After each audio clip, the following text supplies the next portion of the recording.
16. IM is instant messaging, a form of modern online chatting. IM is somewhat like texting, somewhat like email, and very much like sending notes in a classroom. IM uses specialized no-cost software that you install on your computer. That IM software in turn connects you to potentially thousands of other IM users through the internet. You locate existing friends and make new friends by searching for their IM nicknames. Once the software and your friends list is in place, you can send instantaneous short messages to each other, with the option of including file attachments and links. While the recipient sees your message instantly, they can choose to reply at their leisure. 17. Peer-to-peer. Peer-to-peer is the most voluminous internet activity today. Peer-to-peer is the cooperative trading of files amongst thousands of individual users. Peer-to-peer participants install special software on their computers, and then voluntarily share their music, movies, ebooks, and software files with each other. Through uploading and downloading, users trade files that are anywhere from 1 megabyte to 5 gigabytes large.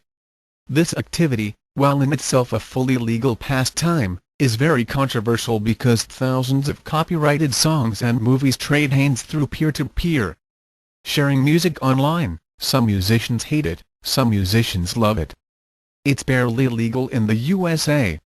It has been largely unenforced in Canada. And millions of people do it every day, regardless. It's called peer-to-peer sharing. It's based on the cooperative sharing of thousands of individual users. Peer-to-peer works by having participants voluntarily install special file sharing software on their machines. Once that peer-to-peer software is in place, these users start to trade music, MP3 and AVI files of their favorite songs and movies. The sharing works by each user sharing little bits at a time. No charge, no cost. It's almost as easy as doing a Google search. This file trading, called uploading and downloading, is the core of the peer-to-peer online community. Although the files are commonly large from 5 megabytes to 5 gigabytes, peer-to-peer software can make your bandwidth connection achieve amazing speeds. For millions of people, it is possible to download an entire music CD in under an hour, and an entire movie in under 3 hours. The great controversy is over copyright and money, that music and movie artists claim that they are not paid rightfully, when users share files without the artist's express permission. In Canada, court arguments have been made that it is half legal. Canadians can download music, but not upload it, and the CRIA authorities should not be necessarily allowed to view the names of ISP users who peer-to-peer. In other parts of the world like the USA, the UK, Australia, and Europe, file sharers will get sued in class action lawsuits, often for tens of thousands of dollars.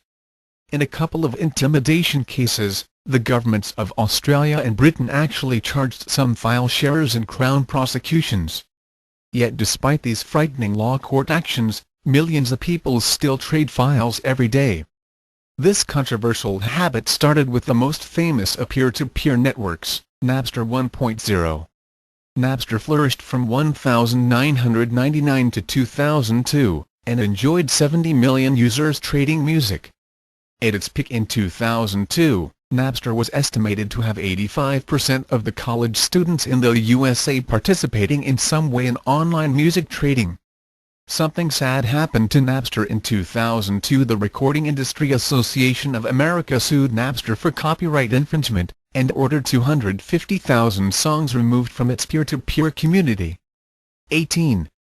E-commerce. E-commerce is electronic commerce, the transacting of business, selling and buying online every day. E-commerce works because reasonable privacy can be assured through technical means, for example HTTPS secure web pages, and because modern business values the Internet as a transaction medium. 19. Bookmark. A bookmark, also known as favorite, is a marker that you can place on web pages and files. You would bookmark something because you want to return to the page, or file later you want to recommend the page. Using your right mouse click menu, or the menus or toolbars at the top of your web browser, bookmarks or favorites can also be made on your Mac or Windows computer files. 20. Social engineering. Social engineering is the common art of talking directly to people to trick them into divulging passwords and their private information.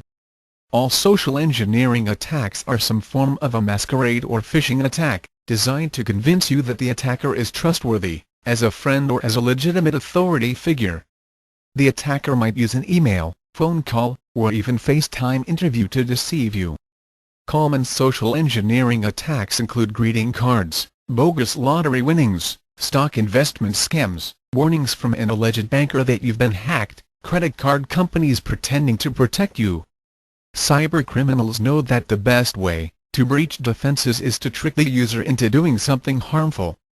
Their methods range from cleverly worded email, to fake websites, to even phone and snail mail. Everyone is a potential target, and anyone who uses the web risks social engineering attacks each time they open their email or browse to a website. To effectively defend yourself, you need to become aware of just how much personal information about you is publicly available via the web, and learn to control the information so it cannot be used against you, your friends, or your family. What are social engineering attacks? With social engineering scams, the attacker is relying on you to make the wrong choice. One wrong move and it's game over for you and your data. The first defense is understanding what social engineering attacks are so you're better able to recognize the signs. Targeted attacks. How criminals know so much about you. Believability is key to a successful social engineering scams. Some attackers will go to great lengths to collect as much information about you or your activities, so they can custom design a scam just for you. That's known as a targeted attack. Here's how they collect that info. Online games and social engineering attacks. People who play online games are at heightened risk of social engineering attacks. The reason is twofold. First, they face the same high risks as everyone else of encountering social engineering attacks. Secondly, online gaming accounts, usually usernames and passwords, are a target that gamers must confront. 5 reasons victims fall for social engineering attacks. The internet is built on anonymity, and that makes it easy for cybercriminals to masquerade as anyone or anything. To avoid becoming their next victim of a social engineering attack, you must learn to filter through the available clues and make the right decisions. How to guard against social engineering attacks. Scams can cost you a great deal of money and even ruin your credit rating. Learn how to proactively take charge so you don't become the criminal's next victim. Social networking scams. Social networking sites allow users to engage one another, keep tabs on old friends, and even make new friends. However, if not used carefully, social networking sites can also leave you more vulnerable to scam artists and malware delivery.